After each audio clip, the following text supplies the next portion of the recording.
श्री स्वामी समर्थ. गुरुचरित्र वाचनाचे नेमके फायदे काय, त्यासाठीचा आजचा व्हिडिओ. आत्तापर्यंत ज्यांनी कोणी राजश्री व्यवसाय मंत्रा आणि समर्थ महिला शक्ती या यूट्यूब चॅनलला लाईक आणि सबस्क्राईब केलं नसेल तर आमचे नवनवीन व्हिडिओ पाहण्यासाठी सर्वांनी लाईक आणि सबस्क्राईब करा.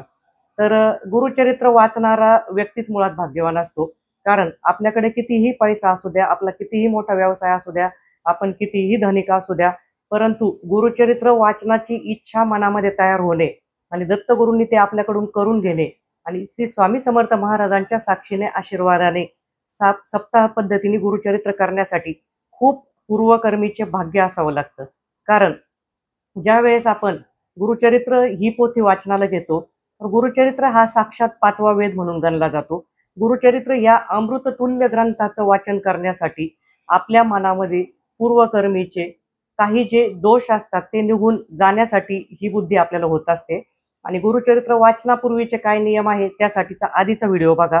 त्यानंतरचा हा जो व्हिडिओ आहे तर परवा म्हणजे 9 डिसेंबर 2024 सोमवार ते 16 डिसेंबर पर्यंत होणाऱ्या गुरुचरित्र सप्ताह काळामध्ये आपण जे गुरुचरित्र करतो तर त्याचे नेमके काय फायदे होतात. तर लगेच जर आपल्याला जाणवले नसेल तर सप्ताह काळामध्ये काही ना काही अनुभव आल्याशिवाय राहत नाही. पण आपण तितकं सतर्क असणं गरजेचं आहे. आणि जेव्हा आपण केंद्रामध्ये ही सेवा करत असतो तर त्याबरोबर इतर सेवा, प्रहरी सेवा, समजा उदाहरणार्थ प्रहरी सेवा जे कोणी करतात तर 11 ते 5 हा लोकांचा झोपण्याचा टाइम असतो, तो देवांचा जागण्याचा टाइम असतो. साक्षात ईश्वराबरोबर आपलं कनेक्शन होत असतं. जास्तीत जास्त 3 ते 5 वेळा साक्षात सदेह श्री स्वामी समर्थ महाराजांनी आपल्या सेवेकऱ्यांना, भक्तांना दर्शन दिलेलं आहे. आणि गुरुचरित्र वाचन काळामध्ये आपल्याला एक आपले जे दोष असतात, समजा काहींना खूप काय असतं पण निद्रानाश म्हणतो आपण, झोप लागत नाही. काहींच्या घरामध्ये कन्या विवाहाचे प्रलंबित प्रश्न असतात, काहींना नोकरीचे प्रश्न असतात, काहींना व्यवसाय वाढीचे प्रश्न असतात, काहींना मुलं हट्टीपणा करतात किंवा सगळं काही आहे पण पती पत्नींमध्ये मतभेद असतात. आणि हे सगळ्या प्रश्नांचं एकच उत्तर म्हणजे गुरुचरित्र जेव्हा आपण वाचतो तर एक वेगळी एनर्जी संचार आपल्यामध्ये होत असते.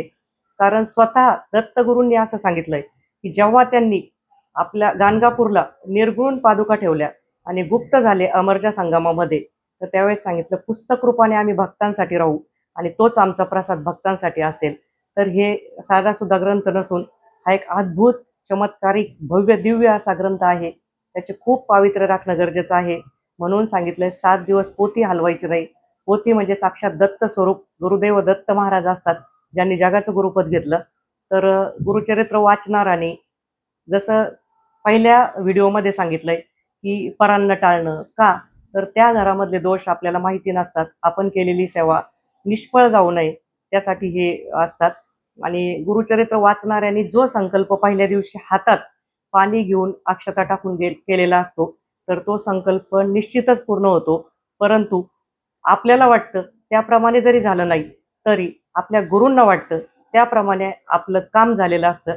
पण आपली सद्सद्विवेक बुद्धी जागृत ठेवणं गरजेचं असतं. जसं की बाळ लेकरू आईजवळ हट्ट करतं आणि त्या लेकराला भलं बुरं काय माहित नसतं, जे आईला माहिती असतं. म्हणजेच ईश्वराजवळ, आपल्या आईजवळ आपण हट्ट करत असतो, माझं हे काम होऊ द्या, ते काम होऊ द्या. परंतु कसं होऊ द्या आणि आपल्या भविष्यासाठी काय चांगलं आहे तर ते आपल्या आईने म्हणजे आपल्या गुरुने ठरवलेलं असतं. आणि गुरु शिष्यांची परंपरा असलेला हा गुरुचरित्र ग्रंथ आहे की आपला गुरुवाक्य म्हणजे कामधेनू असं गुरुचरित्रामध्ये सांगितलंय. गुरूंवर आपली निस्सीम भक्ती कशी असली पाहिजे हेही या ग्रंथातून आपल्याला पाहावयास मिळतं. आपण जर पाहिलं तर 3 पोर्शनमध्ये जे गुरुचरित्राचं विभाजन केलेलं आहे, वाचनाचे जे 3 टप्पे केलेले आहे 53 अध्यायाचे, तर प्रत्येक टप्प्यामध्ये नवनवीन आपल्याला शिकायला मिळतं. मराठी अनुवाद वाचणं तितकंच गरजेचं आहे. कारण पोथी वाचताना प्रत्येक अध्यायाचा सारांश मराठीत दिलेला आहे. त्यामधून आपल्याला कळतंय की अशक्यही शक्य दत्तगुरूंच्या आशीर्वादाने झालेलं आहे. विभूतीचं महत्त्व कळलेलं आहे आपल्याला. किंवा आपल्याला जर ज्ञानाचा गर्व झाला तर काय होतं, आपण नम्र होणं किती गरजेचं आहे हे या ग्रंथामधून कळतंय. आणि गुरूंनी जर सांगितलंय की सुकलेल्या काडीला पाणी घाल, त्याला पालवी येईल त्यावेळेस तुझ्या अंगावरील कोड जातील, तर नक्कीच पालवी येते. म्हणजे आपली बुद्धी काय सांगते आणि गुरु काय सांगतात याचा जर आपल्याला कुठं मिलाप घडवायचा असेल तर त्यासाठी गुरुचरित्र वाचणं खूप गरजेचं आहे. आणि कलियुगामध्ये आपल्याला जेव्हा मनाची द्विधा मनस्थिती होते आणि आपण नको त्या गोष्टींना भूलथापांना बळी पडायला लागतो, आपले पावलं चुकीच्या दिशेला वळायला लागतात, त्यावेळेस आपल्याला कुणीतरी आवरणारं सावरणारं असावं लागतं. जसे आयुष्यात 5 महत्त्वाचे गुरु आहे, आई, वडील, शिक्षक, व्यावसायिक गुरु आणि आध्यात्मिक गुरु. तर यामध्ये गुरु कसा असावा याचंही चित्र पाहावयास मिळतं आणि आपल्याला नक्कीच फायदे होत असतात. नक्कीच काहीतरी साक्षात्कार चमत्कार होत असतो, कारण हा ग्रंथच मुळात चमत्कारिक आहे. त्याचं पावित्र्यही राखणं तितकं गरजेचं आहे. म्हणून सर्व आपल्या फॉलोअर्सला, सर्व प्रेक्षकांना, सर्व सेवेकऱ्यांना, सर्व माता भगिनींना विनंती आहे की शक्य तेवढ्या जास्तीत जास्त संख्येने गुरुचरित्र पारायण करायचं आहे. कारण वर्षभरामध्ये आपल्याला 2 वेळा ही गुरुसेवेची संधी असते. एक स्वामी समर्थ पुण्यतिथी सप्ताह आणि दुसरा दत्त जयंती सप्ताह. तर सांगितलेल्या गोष्टींचं पालन करावं.